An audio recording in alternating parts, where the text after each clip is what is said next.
We heard about this underwater robotics competition. They have a high school level, they have a university level. Each kid chose to do a specific set of tasks, and that was their objective.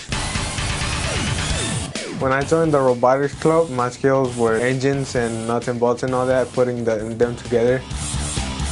My role is more in the electrical systems, where I'll do like the wiring schematics for the cameras and figure out why something isn't working.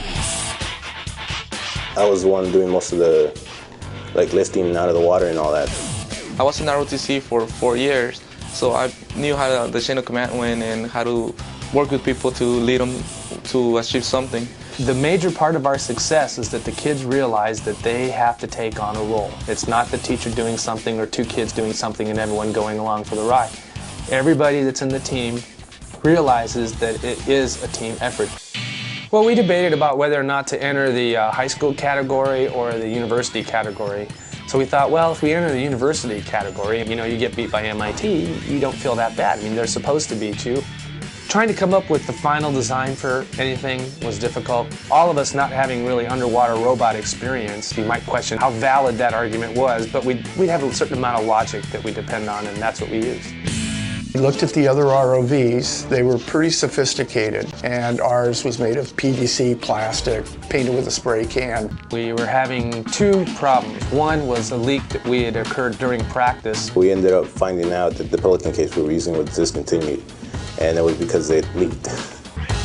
The other problem was our ROV was acting very funny. We'd want to go forward, it wouldn't do what it was supposed to do. We ended up dividing ourselves into tether and control systems. That way it helped us figure it out. It wasn't the control system, but it was the tether itself. So we went into the performance part of the competition. The kids were not able to do every task that we had hoped, but they did do some of the tasks, and they were accumulating points. At the end of the competition, the performance, we were in 3rd place. The kids had to do a technical presentation. We split the questions among the 4 of us, so we all presented different parts of the robot.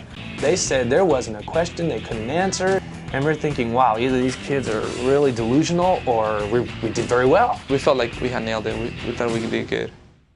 When they announced 2nd place as MIT, none of us could speak. You could cut the tension with a knife. And then there was the build-up, and the 1st place is, and they got the word Carl out, and we were going crazy.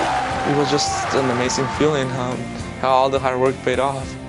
Being proud of them, it doesn't even come close. It's a little more than that, because the kids have done way beyond what they thought they could do. The biggest thing that we see team-wise is that everyone understands their responsibilities and roles on a team and sees that they can participate and be a contributing member to a successful team. It's contagious.